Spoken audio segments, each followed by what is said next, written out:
अपन पखार दी, अचरा से पाछी पाछी पेन्हा के खड़ाऊं, पलकन के दूभ से बुहार दी। दिल के बात हम काहिले, जान जाए से पहिले, आँखियाँ से आरती उतारे दो, हिक भर निहारे दो बलमा के, हिक भर निहारे दो, हिक भर निहारे दो बलमा के, हिक भर निहारे दो। जस मार घाट हरियर बास जरे, बास पे बसी जेनी, हाल रहल हे दिलवा के, रहने बहुत यादी।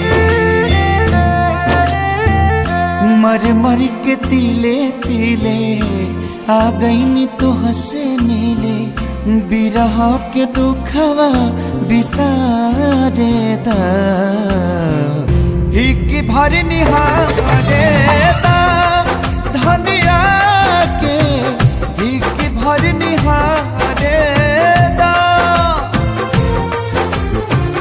हिक भर निहारे दा धनिया के, हिक भर निहारे दा।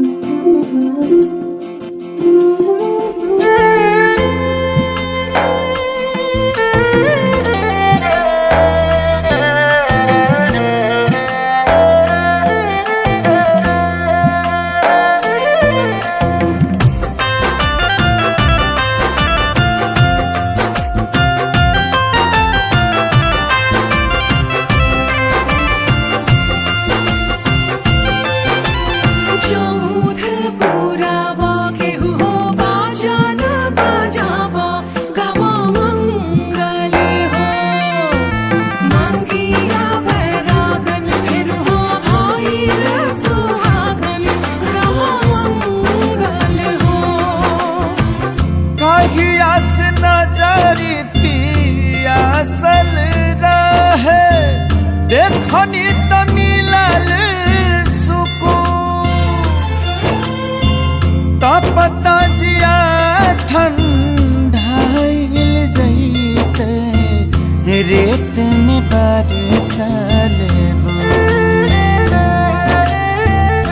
बाचल न पलवा झुराए, बान्हल न अब छितराए, पिया की सुमतिया सवार दो।